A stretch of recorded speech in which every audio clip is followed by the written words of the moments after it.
Hi YouTube, it's Kathy, and this is my weekly entertainment wrap-up for February 11th through 17th. This week I read 2 books, I watched 1 show, and I listened to 1 book.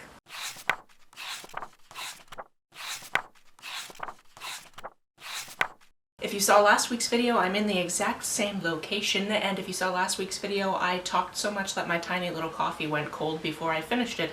So we're gonna see if there can be a little bit more of a balance, because I can make this in-house. I made this on the little coffee machine while I was setting up my camera, and it makes some scary sounds, so I just want to honor its achievements in making me a coffee. Otherwise I have a feeling that it'll just make those sounds at random. Also, I remembered to put the sign on the door so housekeeping doesn't knock, but this window is open, so if you hear random parking lot sounds or if it just starts downpouring, enjoy. The first book that I finished this week is All of Us Villains. This is actually a book that I've had an arc for years. I think it came out in 2021, so I've had an arc since at least then, if not 2020. And I'm pretty much getting around to it now because I'm trying to read some of the arcs I've ignored in the past. This book is also co-authored by somebody who is friends with somebody who is bullying other people in the author community, and I don't know if she was also bullying people or not because I can't exactly remember, but because her name's on it, I kind of was like, I don't really want to read that, but that's also not fair to her co-author, who I don't think had anything to do with that, so I got around to reading it now. All of Us Villains is the first in a duology, and it centers 7 families in this one specific magical town. And basically every generation there's this fight to figure out who's going to have power over the high magic in the world for that generation. Apparently 800 or so years ago, all of these families were pretty evenly matched, but because one of these families tends to win about 2 out of 3 of the fights, it's not so evenly matched anymore. So we have some people that are at the top and think that they're definitely going to win this thing, and some people that are at the bottom and are just like, this sucks, I wish I had help and nobody's willing to help me, and that's annoying. And when I say competition, I don't mean something like they're playing checkers or chess or throwing javelins or something like that. No, this is a competition to the death, only one victor stands. In this book we get 4 point of view characters from people who are actually going to be competing and then eventually are competing in this tournament. And as we go, we see some of them doing some truly despicable things, some of them doing some things just out of wanting to survive, other people realizing their families are even worse than they actually knew and doing despicable things on their behalf. And it all just really comes down to people wanting to keep and or obtain power. Essentially, from my understanding, if nobody wins this tournament, then all of them die, and then the high magic is just unattainable for like 20 years or a generation. And these kids are raised in mind with knowing that they're probably going to be part of this. Some of them have siblings or cousins that could, in theory, be the champion for that generation, but every time somebody in these families has a child, it's a chance that they're going to be sent off to this competition. For the most part, I was enjoying this. However, there were things where I was like, why would you be excited to be the champion? Like, I know you've been raised for this for all your life, although you weren't actually chosen as the technical champion until just before the competition started, so you couldn't have known you were going to be the champion, but you've always been raised with the thought in mind that you might be, and that's why you might be excited. But I personally would be like, oh, this is what my family does? Cool, I'm emancipating and getting the hell out of here.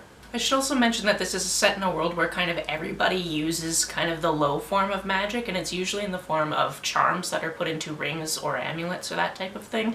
And basically you can recharge these things. So if you buy a ring that lets your coffee taste better, for example, which I think was actually something in the book, you can just get that recharged after you've used up the different charges. You do need to know how to cast the spell, and there are different spells at different higher levels. So you have to be a better spellcaster to cast something at a 10 rather than a 1, that type of thing. So the magic was really interesting. I enjoyed that aspect of it, but it all just really came down to, yeah, let's kill a bunch of children because curses are cool. However, you know that I enjoyed it because I was immediately annoyed that my library didn't have the second copy as an ebook or an e-audiobook, so I can't continue and figure out what happens, because obviously we're halfway through the story once you get to the end of this book, and I just kind of want to know how it goes. Because some people in this want to break the curse, and I find that admirable because somebody should have done it in the last 800 years. And I mean, I think there were some champions that tried, but they just didn't do it, so here we are. The other book that I read this week is The Little Bookshop on the Seine. This is a book that's definitely based around somebody doing a bookshop exchange with somebody who works at, or rather owns, a bookshop that's very much like Shakespeare and Company in Paris. The bookshop itself is actually called Once Upon a Time, but based on its location, it's pretty much meant to be Shakespeare and Company. And for that reason, that's why I decided to read this, because I was just recently in Paris and I could think of these different locations while these different characters were wandering around them. Essentially what happens is our main character's name's Sarah. She lives in a very small town in America, but she's got this friend who owns a bookshop in Paris, and her friend calls her one day, and her friend is just really distraught because her boyfriend is running off with the girl that works at the fromagerie next door, and she just needs to get out of town, and she decides that she wants them to swap bookshops, so her friend will come and stay at her bookshop and run it, and she can go to this bookshop and run it. The thing is, these are two very different bookshops. Like, Sarah's bookshop is very, very quiet, very, very small town, whereas the Paris bookshop is very not quiet, very packed, very much people everywhere, huge sprawling rooms, different locations. Like, I really enjoyed the bookshop setting because I've been to the one it's based on, but this obviously isn't the exact same setup because there's different rooms that didn't exist at Shakespeare & Co., which I found really cool. And because Sarah just got word that her boyfriend won't be coming home like he said he would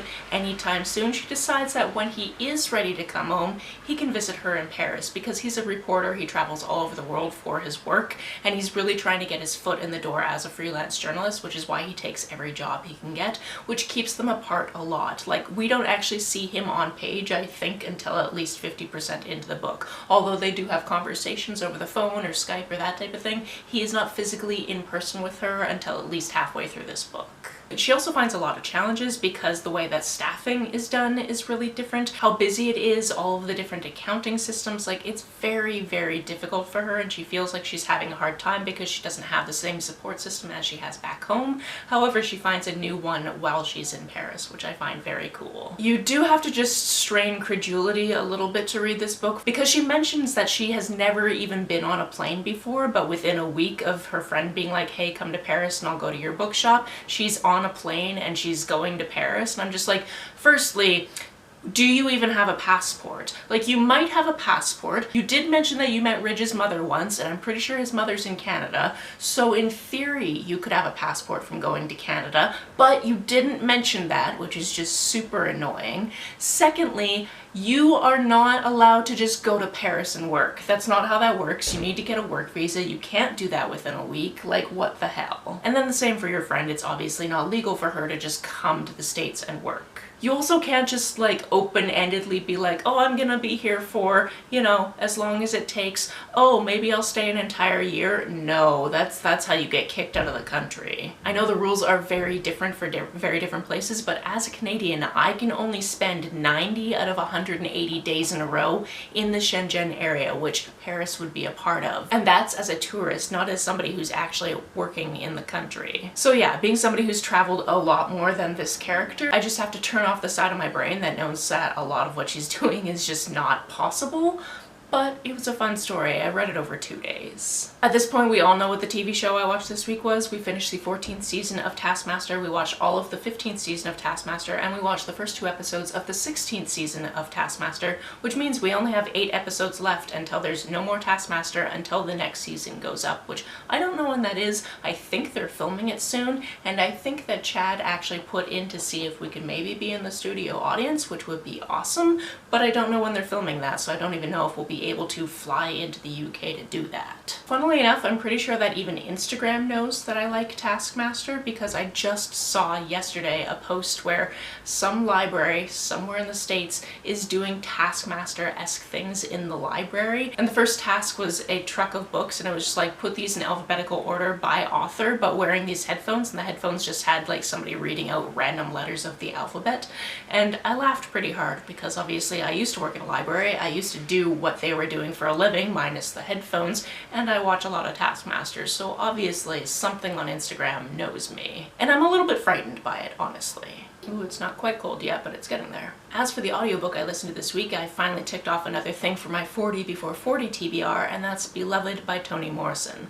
I actually knew nothing about this book before going into it, besides knowing that Toni Morrison is highly regarded and that everybody should read at least one Toni Morrison book. That's basically all I knew. I didn't know anything about the plot of this. This takes place in the late 1800s, and we get a little bit of time jumping between the present and what happened in the past in these different characters' lives. But it's essentially about this woman named Sethe who was a slave and then decided to flee from that situation to go join her mother-in-law who was freed. She sent her children ahead of her. Her and her husband were supposed to leave at the same time, but she couldn't find him. She was heavily pregnant and decided to run. There were some trials and tribulations while she was running, and then some very tragic things happened along the way. And in the present day, we're probably about 15 years later, and somebody from the past comes to visit. What I definitely didn't know, and what would have sold me about this book if I'd known it ahead of time, is this is a haunting story. I mean that literally. Like, it's also haunting to read because people are going through some very tough things, and it's a period of history that some people like to just pretend never happened, but definitely still has impacts on people's lives today. But also there's literally a haunting. I was really scared going into this book because anytime there's a book that people really revere and it's like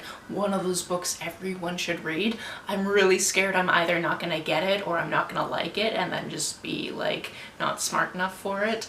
But that wasn't the case this time. I really enjoyed this one. Oh yeah, finished it before it got cold. Before I end this, I wanted to mention that my next weekly wrap-up will actually be in the UK, and we'll be visiting my cousin Joey and her husband Peter, and he is actually doing a very interesting art challenge right now. Peter actually also made the digital art at the end of all of my videos, but for the entire month of February, he's painting an original painting. And if you want to win the one that he makes on day 29, which is going to be made under very interesting circumstances, and I know what those are because I'm a part of them and I'm very excited for it, you can actually enter a raffle. I'm going to link his channel down below, but everything for the raffle actually goes to the Huntington's Disease Association, and he's almost reached his goal of £1,000, which is just fantastic. That's it for this week. If you've read, watched, or listened to any of these, let me know about it down in the comments below. On the way down to the comments, if you hit that subscribe button, that would be very nice of you. If you don't feel like leaving a comment but want to make sure that I know you were here, just leave me an emoji or a smiley face if you happen to be on your keyboard. Some people have asked if there's a way to financially support this channel, so I set up a Ko-fi account, which is a digital tipping service. The link for that, as always, is down below. You can like and share this as you see fit, and I will see you very soon. Bye!